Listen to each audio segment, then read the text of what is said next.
Hello students, पिछली class में हमने पृथ्वी की विभिन्न गतियों के बारे में जाना था। पृथ्वी की दो गतियां थी, एक है परिक्रमण गति, एक है घूर्णन गति। परिक्रमण गति से अभिप्राय था सूर्य के चारों ओर होने वाली गति, और घूर्णन गति से मतलब था कि पृथ्वी अपने अक्ष पर जो घूर्णन करती है वो घूर्णन गति है। आज की क्लास में हम देखेंगे उससे आगे की जो भी चीजें हैं। पृथ्वी जब सूर्य के चारों ओर परिक्रमा करती है तो दीर्घवृत्ताकार पथ में पृथ्वी सूर्य के चारों ओर परिक्रमा करती है। ऐसी सिचुएशन में एक स्थिति आती है जब पृथ्वी सूर्य के नजदीक होती है, और दूसरी स्थिति आती है जब पृथ्वी सूर्य से दूर होती है। जब पृथ्वी सूर्य के नजदीक होती है इस स्थिति को उपसौर कहा जाता है।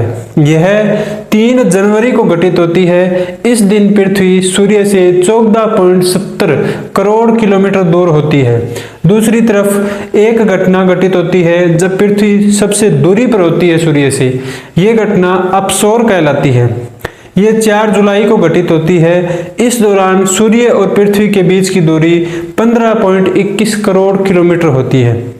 एक काल्पनिक रेखा है जो उपसौर और अपसौर को मिलाते हुए खींची जाती है सूर्य के बीच में से, उसे एपेसाइड कहा जाता है। अब इससे आगे विभिन्न अक्षांश रेखाओं, अक्षांश क्या होता है उसके बारे में जानते हैं। पृथ्वी के केंद्र से मापी गई कोणीय दूरी उसे अक्षांश कहा जाता है। पृथ्वी का केंद्र है, उस केंद्र से मापी गई कोणीय दूरी को अक्षांश कहते हैं। अक्षांश पृथ्वी के केंद्र में एक अक्षांश है जिसे 0 डिग्री अक्षांश कहते हैं। इसे इक्वेटर रेखा या भूमध्य रेखा भी कहते हैं, इसे विषुवत रेखा भी कहते हैं। यह पृथ्वी को 2 बराबर भागों में बांट देती है। ऊपर का भाग उत्तरी गोलार्ध कहलाता है और नीचे का भाग दक्षिणी गोलार्ध कहलाता है। उत्तरी गोलार्ध में 0 डिग्री से 23.5 डिग्री ऊपर की ओर, और दक्षिण गोलार्ध में 0 डिग्री से 23.5 डिग्री की ओर। ये जो क्षेत्र है, इस क्षेत्र में सूर्य की किरणें वर्ष में एक बार सीधी अवश्य गिरती है, इसलिए इस पूरे क्षेत्र को उष्ण कटिबंध की संज्ञा दी जाती है। उष्ण कटिबंध यानी कि अत्यधिक गर्म स्थान, गर्म क्षेत्र। इन क्षेत्रों में वर्ष में एक न एक दिन सूर्य सीधा चमकता है, सूर्य की किरणें सीधी आती है।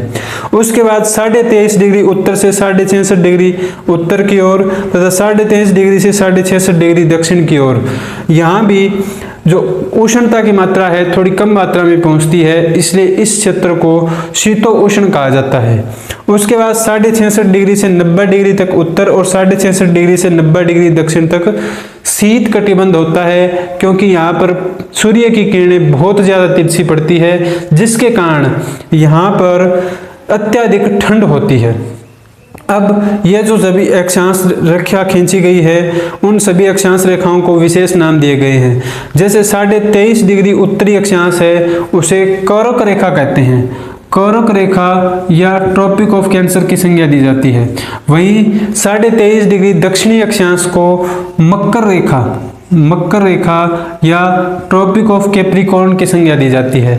उसी प्रकार 66.5 डिग्री उत्तर में जो है उसे आर्कटिक वृत्त, और 66.5 डिग्री दक्षिण में है उसे अंटार्कटिक वृत्त की संज्ञा दी जाती है। उसके बाद 90 डिग्री है, 90 डिग्री उत्तर और 90 डिग्री दक्षिण। अब जो जितने भी अक्षांश रेखाएं हैं, एक अक्षांश रेखा से दूसरी अक्षांश रेखा के मध्य, जैसे कि ये 1 डिग्री अक्षांश रेखा है, ये 2 डिग्री अक्षांश रेखा है, 3 डिग्री अक्षांश रेखा है। इन रेखाओं के मध्य जो दूरी है वो बिल्कुल समान होती है। अक्षांश रेखाएं इसीलिए समानांतर होती है। सभी अक्षांश रेखाएं समानांतर होती है क्योंकि इनका अंतर समान होता है। इनकी एक रेखा से दूसरी रेखा के मध्य की दूरी बिल्कुल समान होती है, परंतु ये एक समान नहीं होती। सबसे लंबी रेखा 0 डिग्री रेखा या विषुवत रेखा या इक्वेटर जिसे कहा जाता है, भूमध्य रेखा जिसे कहा जाता है, ये सबसे लंबी होती है। उसके बाद जैसे जैसे 90 डिग्री उत्तर की ओर 90 डिग्री दक्षिण की ओर जाते जाते हैं, उसी प्रकार अक्षांश रेखाओं की लंबाई कम होती जाती है। 90 डिग्री उत्तर और 90 डिग्री दक्षिण में केवल 2 बिंदु हैं, यहाँ रेखाएं नहीं हैं, यहाँ रेखाएं बिल्कुल समाप्त हो जाती है। आज की क्लास में हम यही देखते हैं। अक्षांश रेखाओं में बाकी जानकारी हम कल या आने वाली क्लास में देखेंगे, और उसके बाद देशांतर रेखाओं के बारे में जानेंगे। यदि आपको क्लास अच्छी लगी हो तो क्लास को लाइक करें, चैनल को सब्सक्राइब करें, आगे से आगे शेयर करें। आपके कमेंट हमारे लिए बहुत इंपॉर्टेंट है। आप अपने सुझाव कमेंट के माध्यम से ज़रूर पहुंचाएं हम तक। धन्यवाद।